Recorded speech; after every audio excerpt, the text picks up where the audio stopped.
The resin pieces come unpainted, and before you get ready to paint them, you'll need to do a little preparation work in order to get them all set. If you'll notice, some of the pieces will have a little bit of extra flashing around the side of the edges, and that's part of the casting process. Now in this one it's not too bad, and in most of the cases it'll just go ahead and break right off and it won't be any kind of problem. If you want to be extra thorough, then you can flip it over if you want to, and take a file and go through and file the back edge of it. That way you don't accidentally file off any of the detail in the front. Or if you wanted to instead, you could use a piece of sandpaper and give it a light sanding around the edges. Now if you've worked with resin before, you know that breathing resin dust is pretty harmful. So please make sure you do this outside and wear a mask of some sort if you need to keep the resin dust out of your lungs.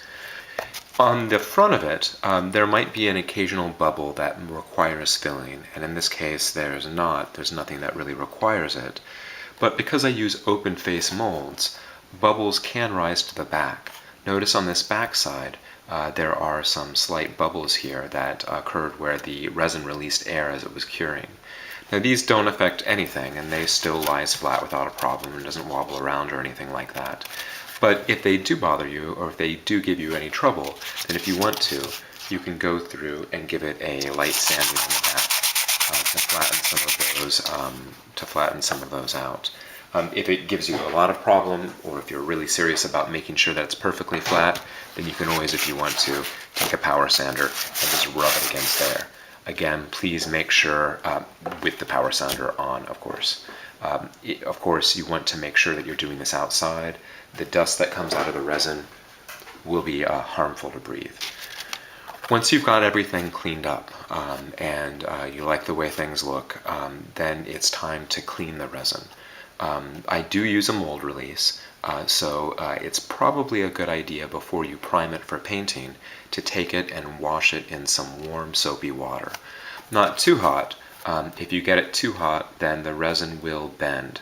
As you can see, it's not perfectly rigid, and the resin does get softer when it gets hot.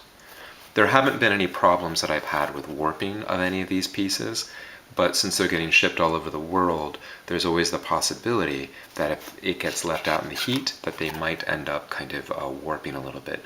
If so, fill a sink up with hot water, drop those in it, let it sit for a while and warm up, take it out with a pair of tongs or something like that so you don't burn yourself, and then hold it down flat on a flat surface and either pour cool water over it or let it cool on its own, and the resin will be able to reshape pretty easily.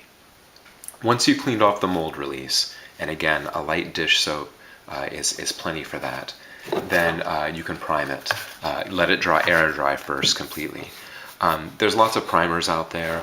I'm a big fan of Krylon primer, the ultra flat primer, and honestly I've gone through and I've actually primed these before without actually washing off the mold release, and while I wouldn't recommend it for folks, I haven't had a bit of trouble with it.